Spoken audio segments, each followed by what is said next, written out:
Hi friends, welcome to Chennai food. வீட்ல இருக்கக்கூடிய பொருட்களை வச்சு ரொம்பவே டேஸ்டான சாஃப்ட்டான ஒரு ஸ்வீட் எப்படி செய்யறதுன்னு பார்க்க போறோம். வாங்க பார்க்கலாம்.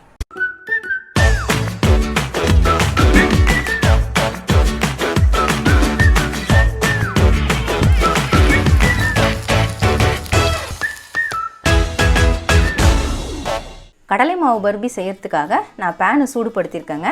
அரை கப் அளவுக்கு நான் நெய் எடுத்திருக்கேன். ஒரு கப்பு கடலை மாவுக்கு அரை கப்பு நெய் கரெக்டாக இருக்கும். இந்த நெய்யில் நான் ஒரு ஸ்பூன் மட்டும் மீதம் வைக்கிறேன். இதை நம்ம அப்புறமா சேர்த்துக்கலாம். நெய் உருகட்டும். உருகுனதுக்கப்புறமா நம்ம கடலை மாவு சேர்த்துக்கலாம். நெய் இப்போ நல்லாவே உருகிடுச்சுங்க. நான் ஒரு கப்பு கடலை மாவை சேர்த்துக்கிறேன். எல்லாமே ஒரே அளவுள்ள கப்பில் நீங்கள் மெஷர் பண்ணி எடுத்துக்கோங்க. இந்த கடலை மாவை மீடியம் ஃப்ளேமில் வச்சுட்டு இந்த நெய்யிலே நம்ம வறுக்க போகிறோம். ஒரு 2 நிமிஷத்துலேருந்து 3 நிமிஷம் வரைக்கும் நீங்கள் வறுத்துக்கலாம். அப்போ தான் நல்லா பச்சை வாசனைலாம் போயிட்டு நமக்கு அந்த ஸ்வீட்டு நல்லா டேஸ்ட்டாக கிடைக்கும். ஆரம்பத்தில் பார்த்தீங்கன்னா கலரும் பொழுது இந்த மாதிரி இருக்குமாக தான் இருக்கும். நம்ம இதை வறுக்க பார்த்தீங்கன்னா அந்த நெய்யெல்லாம் நல்லா வெளியே வந்து நல்லா லிக்விடாக நமக்கு கிடைக்கும். நான் 3 நிமிஷமாக இந்த நெய்யில் கடலை மாவு வறுத்துட்ருக்கேங்க. ஆரம்பத்தில் நம்ம மாவு சேர்க்கும் பொழுது எவ்வளோ திக்காக இருந்தது பாருங்கள். இப்போ அந்த கடலை மாவு உறிஞ்ச நெய் எல்லாத்தையுமே வெளியே வந்து கொண்டு வந்துடுது. அதனால தான் இந்த அளவுக்கு நமக்கு லிக்விடாக கிடைக்குது. இந்த மாதிரி நெய்யில் வறுத்துட்டு செஞ்சால் தான் நல்ல டேஸ்ட்டாக இருக்கும். இப்போ நான் அடுப்பு ஆஃப் பண்ணிவிட்டு பேனை கீழே இறக்கிடுறேன். மறுபடியும் நான் வேறு ஒரு பேன் வச்சு சூடுபடுத்தியிருக்கேங்க. நம்ம மீதம் வச்ச இந்த 1 ஸ்பூன் நெய்யை இதில் சேர்த்துக்கலாம். அரை கப்பு தேங்காயை நான் பொடிசாக நறுக்கி எடுத்தேங்க. கருப்புலாம் இல்லாமல் நறுக்கி எடுத்தேன். அது துருவினதுக்கப்புறம் பார்த்தீங்கன்னா 3/4 கப்பு நமக்கு கிடைக்கும். நான் மிக்சியில் தான் துருவி இருக்கிறேன். நல்லா நைஸாக இந்த மாதிரி துருவி எடுத்துக்கோங்க. இந்த தேங்காயை நம்ம வறுத்துக்கலாம். தேங்காய் வறுக்கும் பொழுது நீங்கள் லோ ஃப்ளேமில் வச்சுட்டு வறுத்துக்கோங்க. நிறம் மாறக்கூடாது. ஆனால் தேங்காய் நல்லா வறுபட்டு உதிரியாக வரணும்.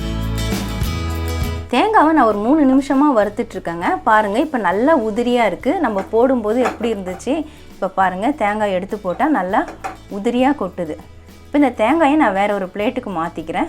வறுத்த தேங்காயை நான் பிளேட்டுக்கு மாற்றிட்டேங்க. அந்த பேனையை நான் மறுபடியும் பயன்படுத்துகிறேன். 1 கப் அளவுக்கு நான் சர்க்கரை சேர்த்துக்கிறேன். உங்களுக்கு இனிப்பு அதிகமாக வேணும்னா நீங்கள் 1/4 கப்பு கூட சேர்த்துக்கலாம். அரை கப் அளவுக்கு தண்ணி சேர்த்துக்கிறேன். சர்க்கரை நல்லா கரையணுங்க. கரைஞ்சிட்டு கம்பி பதம் வரணும். சர்க்கரை கரைஞ்சிட்டு நல்லா கொதிச்சிட்டு இருக்குதுங்க. இப்போ கம்பி பதம் வந்துருச்சான்னு பார்ப்போம். இந்த மாதிரி நல்லா கலக்கிடுங்க. கலக்கிட்டு தொட்டுட்டு நம்ம 2 விரலை வச்சு தான் பார்க்கணும். இப்படி பாருங்கள். கையில் வச்சு இப்படி இழுக்கும்போது நடுவில் கம்பி மாதிரி வருது பாருங்கள். இதுதான் கம்பி பதம். இப்போ நம்ம தேங்காயை சேர்த்துக்கலாம். வறுத்து வச்ச தேங்காயை சேர்த்துட்டு நல்லா கலந்துக்கலாம். அடுத்ததாக நம்ம நெய்யில் வறுத்து வச்ச கடலை மாவு அதையும் சேர்த்துக்கலாம்.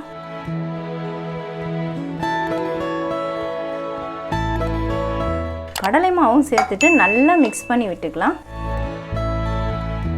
நல்லா மிக்ஸ் ஆகிடுச்சு பாருங்கள். ஜீராவோடு சேர்ந்து தேங்காய் கடலை மாவு எல்லாமே நல்லா மிக்ஸ் ஆகிடுச்சு.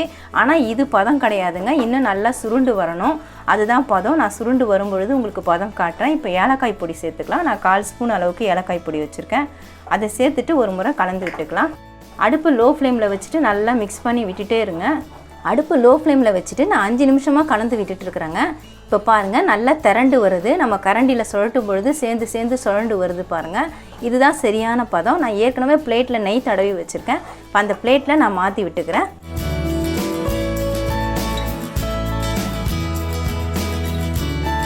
இப்போ லெவல் பண்ணி விட்டுக்கலாம். நான் ஸ்பூனை வச்சு தான் லெவல் பண்ணுறேன். ஸ்பூன் வச்சு நான் நல்லா லெவல் பண்ணிட்டேங்க. இப்போ பொடியாக நறுக்குன பிஸ்தா பருப்பு அதை அப்படியே கொஞ்சமாக தூவி விட்டுடலாம். இப்போயே நம்ம தூவிட்டு நம்ம அழுத்தி விட்டோம்னா அதில் நல்லா ஒட்டிக்கும்.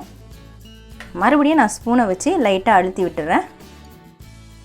நான் பிஸ்தா பருப்பை தூவிட்டு ஸ்பூனை வச்சு நல்லா அழுத்தி விட்டுட்டேங்க. கடலை மாவுங்கிறதுனால உடனே செட் ஆகிடுது. நம்ம கம்பி பதம் வர எடுத்திருக்கோம். அதனால் உடனே சூடு ஆறி போயிடுச்சுன்னா நம்ம கோடு போட முடியாது. அதனால் நான் கோடு எல்லாமே போட்டு விட்டுருக்கேன் பாருங்கள். இந்த மாதிரி நம்ம பரப்பின உடனே கட் பண்ணி விட்டுட்டோம்னா நம்ம எடுக்கும் பொழுது ரொம்பவே ஈஸியாக இருக்கும். நல்லா ஆறட்டும். ஆறுனதுக்கப்புறமா நம்ம வெளியே எடுக்கலாம். கடலை மாவு தேங்காய் பர்பி நல்லா ஆறுனதுக்கப்புறமா நான் பிளேட்லேருந்து எடுத்துட்டேங்க. பீசஸ்லாம் பாருங்கள். நான் கட் பண்ணி விட்டதோடு சரி, நான் மறுபடியும் கட் பண்ணலை. ஆனால் முதல்ல கட் பண்ணி விட்டதே பாருங்கள் நல்லா சூப்பராக கட் ஆகிட்டு வந்திருக்குது. தட்டில் சுத்தமாக ஒட்டலை பாருங்கள். தட்டை நான் குப்புற கவுத்து போட்டு தட்டி எடுத்தேன். சுத்தமாக ஒட்டலை. எல்லா பீஸுமே நல்லா கட்டாகி வந்ததுங்க. ரொம்ப டேஸ்ட்டாக இருக்கும் இந்த பர்பி. ரொம்ப ஈஸியாக நம்ம ரெடி பண்ணலாம். அவ்வளவுதான் ஃப்ரெண்ட்ஸ். கடலை மாவு தேங்காய் பர்பி ரொம்பவே ஈஸியாக நம்ம ரெடி பண்ணிட்டோம். வீட்டில் இருக்கக்கூடிய கடலை மாவு தேங்காயை வச்சு ரொம்ப சிம்பிளாக ஈஸியாக இந்த பர்பியை நம்ம ரெடி பண்ணியிருக்கோம். நீங்களும் கண்டிப்பாக ட்ரை பண்ணி பாருங்கள். வீட்டில் இருக்க பொருட்களை வச்சு ரொம்ப டேஸ்டான ஸ்வீட் ரெசிபி எப்படி செய்கிறதுன்னு வீடியோவில் பார்த்துருப்பீங்க. கண்டிப்பாக ட்ரை பண்ணி பாருங்கள். உங்களுக்கு இந்த வீடியோ பிடிச்சிருந்தா லைக் பண்ணுங்கள், ஷேர் பண்ணுங்கள், சப்ஸ்கிரைப் பண்ணுங்கள். பக்கத்தில் இருக்க பெல் ஐக்கானை கிளிக் பண்ணிக்கோங்க. அதில் ஆல் ஒரு ஆப்ஷன் காட்டும், அதையும் கிளிக் பண்ணிக்கோங்க. நன்றி, வணக்கம்.